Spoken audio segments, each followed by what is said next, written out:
बिस्मिल्लाहिर्रहमानिर्रहीम। लाखों करोड़ों दुरूदो सलाम मोहम्मद मुस्तफ़ा सल्लल्लाहु अलैहि वसल्लम और आले मोहम्मद पर। मैं हूँ उमर दराज गोंदल। पाकिस्तान के अंदर सहाफ़त को लेके या लोगों तक हक़ाइक़ पहुँचाने के हवाले से कोई साजगार माहौल पहले भी कभी नहीं रहा, लेकिन पिछले चंद सालों में जो सूरत हाल डेवलप हुई, खासकर जब हुकूमत गिरी और इस्टेब्लिशमेंट को लेकर बहुत सारी चीज़ें हुई, लेकिन आज एक हैरानकुन चीज़ सामने आई और पाकिस्तान के अंदर दर्जनों यूट्यूब चैनल्स को बंद करने के हवाले से इस्लामाबाद की मकामी अदालत ने न सिर्फ ऑर्डर जारी कर दिया है बल्कि उसके साथ यूट्यूब को भी ऑर्डर जारी किया गया। अब यूट्यूब बतौर कंपनी या बतौर इदारा उस ऑर्डर को कितना ओबे करती है या उसकी कितनी पाबंद है वो अपनी जगह के ऊपर है। लेकिन एक सवाल ज़रूर है कि हुकूमतें तो चले समझ आती है, आज मुस्लिम लीग नून की हुकूमत है, कल कोई और हुकूमत होगी, वो तो सच को नहीं सुनना चाहते या कम अज़ कम उनके लिए मुश्किल होता है इन चीज़ों को अब्जॉर्ब करना। वो हमेशा आवाज़ दबाना चाहते हैं, कभी इस तरीके से कभी उस तरीके से। लेकिन अदालतों से तो इंसाफ की तवक्को होती है। अदालतें तो आवाज़ बनती हैं, मेरे साथ किसी और साथ, मेरे किसी और कुलीग के साथ कुछ हो तो हम अदालत के पास जाते हैं और अदालत हमें रिलीफ देती है। तो हुकूमत के तक तो हमें समझ आती है, लेकिन जब अदालत इस किस्म का ऑर्डर जारी करे तो फिर समझ नहीं आती कि क्या हुआ। अच्छा, इसमें जो वजह सामने आई है कि उसमें एक तो मैं नाम भी आपको बताता हूँ कौन कौन से शामिल है। हैरानकुन तौर पर यह बताया गया है कि 2 जून को एक इंक्वायरी का आगाज होता है और 2 जून के बाद अचानक से 24 जून को यानी 22 दिनों के अंदर अंदर जो है इस्लामाबाद की जो मकामी अदालत है वो ये ऑर्डर जारी कर देती है कि आप जनाब इनको बाकायदा तौर पे बंद कर दें।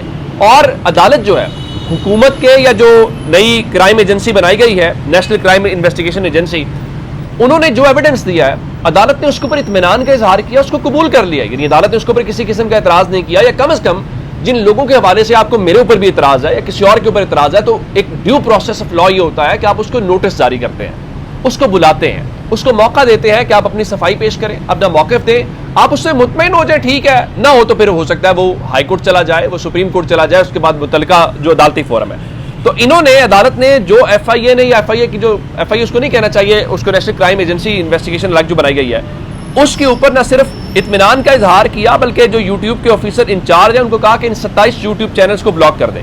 अच्छा, उसमें बहुत दिलचस्प नाम है, मैं जब आपके सामने रखूंगा तो आप हैरान हो जाएंगे। चलें, कुछ तो आप समझ आती है, आप कहेंगे जी ये एंटी एस्टैब्लिशमेंट लोग हैं, या कोई कहेगा जी ये तरीके इंसाफ की लाइन ज़रा टो करते हैं। लेकिन उसमें कुछ ऐसे नाम हैं जो बड़े गैर जानिबदार हैं, जो उस्ताद का दर्जा रखते हैं, जिनसे लोग जिनको बोलते लिखते उनको देख के सीखते हैं। मैं उसकी एक मिसाल हबीब अकरम साहब की दे सकता हूँ। चले पहले आपको मैं 27 नाम बताता हूँ कौन कौन से हैं। हैदर मेहदी, वो पाकिस्तान में है भी नहीं है, उनका यूट्यूब चैनल, सिद्दीक जान का, सबी काजमी का, औरिया मकबूल जान का, आरजू काजमी का, राना उजैर का, साजिद गोंदल का, और 8वें नंबर के ऊपर हबीब अकरम का है।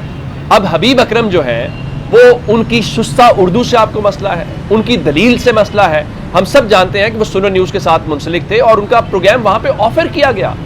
हबीब अकरम साहब के साथ मैंने चूंकि काम किया हुआ है, दुनिया टीवी में हम इकट्ठे काम करते रहे, तो एक तवाज़ुन नहीं खोते, वो दलील से बात करते हैं। हो सकता है आपको उनसे इख्तलाफ हो, मैं ये नहीं कह रहा कि वो जो कह रहे हैं आप उनसे वो बात ठीक होगी या उस बात को ठीक मान लें, मेरा ये केस हरगिज़ भी नहीं है। लेकिन मेरा केस सिर्फ इतना है कि वो तवाज़ुन से बात करने वाली शख्सियत है। वो ऐसी नहीं है जिसके तरीके इंसाफ के दौर के ऊपर हबीब अकरम साहब के ऊपर ये बाकायदा इल्ज़ाम लगता था कि वो मरियम नवाज व्हाट्सएप ग्रुप का वजह क्या थी कि उस वक्त गवर्नमेंट तरीके इंसाफ की थी और नून लीग के साथ जो हो रहा था तो वो उसके ऊपर आवाज़ उठाते थे, तो उनके ऊपर ये इल्ज़ाम लगता था। आज जब तहरीके इंसाफ निशाने के ऊपर है तो वो तहरीके इंसाफ की, और जिसके साथ भी, और एक उसमें खास बात क्या है कि जो जिस तरह कहते हैं ना कि जो एक्यूज होता है वो लॉ का फेवरेट चाइल्ड होता है। सो ऑपोजिशन हमेशा मीडिया की फेवरेट चाइल्ड होती है, क्योंकि उनको टीवी के ऊपर जगह नहीं मिलती, बाकी जगहों के ऊपर जगह नहीं मिलती, तो आप ये कर नहीं सकते। अच्छा, इसमें एक और चले हबीब साहब अलावा मतीउल्लाह जान, ये वही मतीउल्लाह जान है ना जो जिनके घर बिलावल जरदारी गए थे, ये वही मतीउल्लाह जान है जिनके घर मौलाना फजलुर रहमान गए थे, जिनके घर शहबाज शरीफ गए थे। आपकी पूरी उस की जो PDM थी वो उनके घर गई थी। आज मतीउल्लाह जान जो हैं उनके साथ आप ये कर रहे हैं। और मतीउल्लाह जान को जब इमरान खान के दौर में उठाया गया था कितनी तनकीद हुई थी। फिर असद तूर है, उनके पहले गिरफ्तार किया गया, उनकी बूढ़ी वालदा है, बल्कि उनके घर गए ये सारे PDM वाले, मैंने मतीउल्लाह जान साहब का कह दिया। तो आज असद तूर आपको इसलिए पसंद नहीं है। तो इमरान रियाज जो है उनका नाम भी है, वो तो मुल्क से बाहर है। नया पाकिस्तान एक यूट्यूब चैनल है, साबिर शाकिर, और फिर इमरान खान जो तहरीक इंसाफ के बानी है उनका जो ऑफिशियल यूट्यूब चैनल है, इमरान खान का यूट्यूब चैनल, उसको भी बंद करने के हवाले से ऑर्डर जारी किया गया है। आफ्ताब इकबाल का यूट्यूब चैनल है जी, रियल एंटरटेनमेंट के नाम से है। फिर पाकिस्तान तहरीक इंसाफ का जो ऑफिशियल यूट्यूब चैनल है, उसको भी बंद करने के हवाले से, यानी तहरीक इंसाफ तो इस मुल्क की एक ऑफिशियल पार्टी है ना, एक सियासी जमात है जो वोट लेके आई है, उनके लोग हैं। वजह क्या है? सिर्फ इसलिए कि आजकल वो निशाने के ऊपर है तो आप उनका यूट्यूब चैनल बंद करें। डेली कुदरत, अब्दुल कादिर जो ARY के साथ मुंसलिक है, उनके रिपोर्टर जो हैं। फिर चारसदा जर्नलिस्ट के नाम से है। फिर नायला पाकिस्तानी रिएक्शन के नाम से यूट्यूब चैनल है। और फिर वजाहत सईद खान का है, अहमद नौरानी का यूट्यूब चैनल है, नजर चौहान का है और मोईद पीरजादा का है। और उसके अलावा जो मखदूम शहाबुद्दीन है, उनका यूट्यूब चैनल है और शयान अली यूट्यूब चैनल है। अब मेरा सवाल पहला ये है कि आपने ये जो सारे फैसले किए हैं, ये किस बुनियाद के ऊपर आपने किए हैं? इसकी अगर कोई असेसमेंट थी, फिर अदालत ने जो रोल प्ले किया है, ये इसलिए नहीं कि आज हो सकता है कि आपको मतीउल्लाह जान पसंद ना हो सकता है आपको सत्तूर पसंद ना हो, कोई बात नहीं। कल को अगर आपको आज मेरी बात ठीक लग रही है, तो कल को जब मेरी बात आपके हक में होगी, तो हो सकता है कल मेरी आवाज बंद हो, किसी और की आवाज बंद हो। मसला ये नहीं है, मुझे इससे कोई कंसर्न नहीं है कि कौन किसके हक में बोला है, कौन किसके खिलाफ बोल रहा है।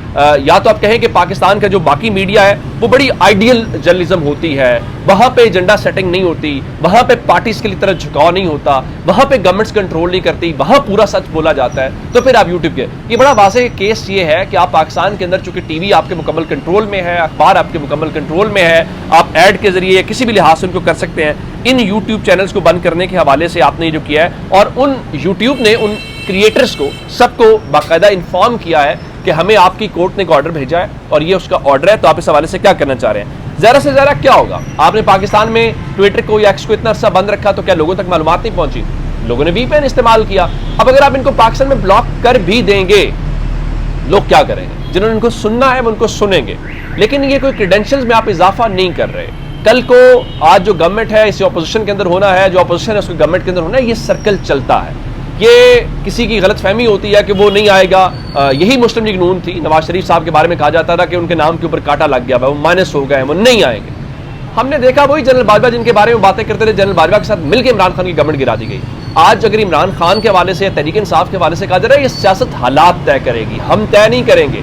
और फिर मुस्लिम लीग नून, पीपल्स पार्टी, ये सब अपोजिशन के अंदर होंगे, तो टीवी चैनल्स के ऊपर इनके नाम भी नहीं चलेंगे, इनकी तस्वीरें भी नहीं चलेंगी, पहले भी नहीं चलती थी ना, फिर जिस तरह आजकल इमरान खान की नहीं चल रही, तो फिर आपके यही लोग आवाज बनेंगे। ये असद तूर ही थे जो आपकी आवाज बनते थे, ये मतीउल्लाह जान ही थे जो आपकी आवाज बनते थे, ये हबीब अकरम जैसे लोग थे जो आपकी आवाज बन रहे थे। आप अगर उनकी आवाजों को आज बंद कर रहे हैं, तो फिर मेरा ख्याल ये है कि चीजें ठीक नहीं होगी। फिर जुडिशल मजिस्ट्रेट अब्बास शाह साहब, उनका नाम तो बड़ा प्यारा है, लेकिन इस महीने की निस्बत से कम उनको ये देखना चाहिए कि ये क्या उन्होंने ऑर्डर जारी किया है। अब एक यही है फिर कि चले, हुकूमत तो ऑलरेडी हाइब्रिड मॉडल है, फिर हम मान लें कि क्या अदलिया भी उसी हाइब्रिड मॉडल के ऊपर चली गई है, तो अब अगर यूट्यूब चैनल बंद करने से आपके मसाइल हल होते हैं, तो फिर हम आपके साथ हैं। फिर आप यूँ कीजिए कि पाकिस्तान के अंदर मजमूई तौर पर यूट्यूब को, टिकटॉक को, फेसबुक को, या जितना सोशल मीडिया उसको बंद कर दें, शायद आपके किसी मसले का हल निकला है। अपना बहुत सारा ख्याल रखिएगा। खुदा हाफिज़।